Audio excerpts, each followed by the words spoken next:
In 6th grade, I had to take her out. I had her in a private Christian school. My situation changed, and I had to put her in public school. So when she got to public school, not only was it a culture shock, but it was also those kids seeing something different as well.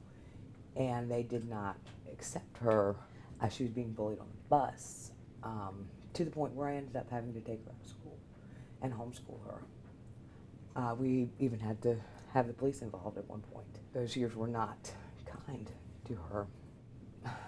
She was so lonely between 6th grade and 9th grade that I think she would have befriended anybody. And I think she did. At that 15 mark, she started smiling again. She was on the phone with people. She felt like somebody for the first time since she was a little kid. I'm pretty sure all of them were doing drugs.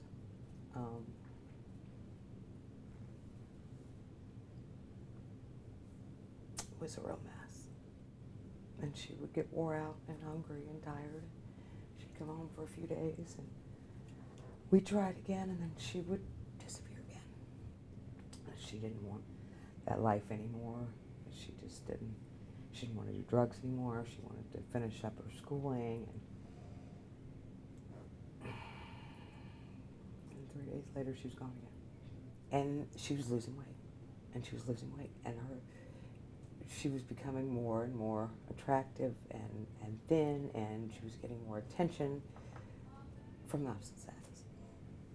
And who, doesn't like to be noticed, especially when you've never been noticed before.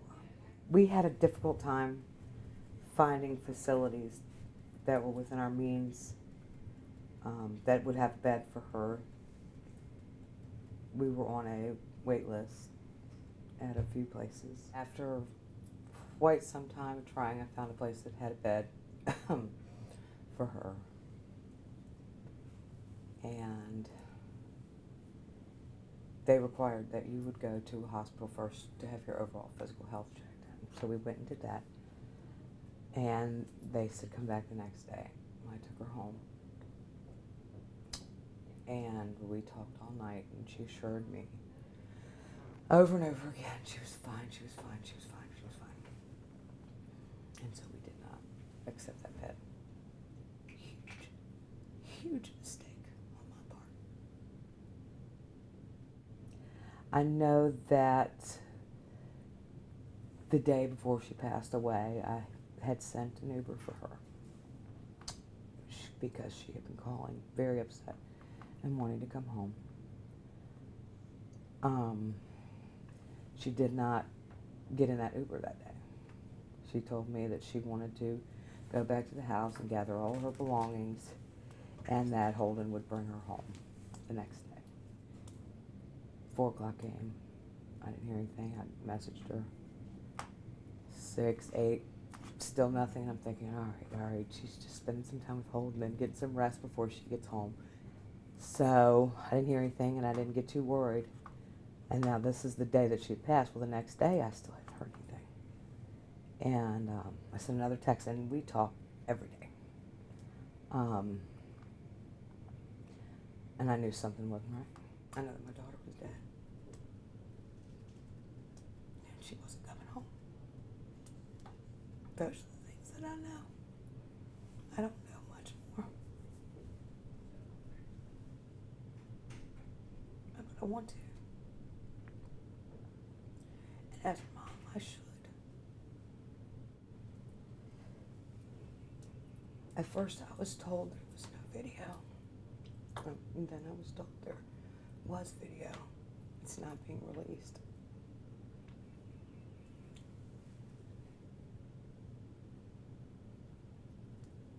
I want to see it. That information. Not that it's ever going to take this pain away. But maybe then I can focus on healing. instead of wondering what happened to my baby that day. It's been 8 months of this. And every day I wake up with no answers. And it's torture.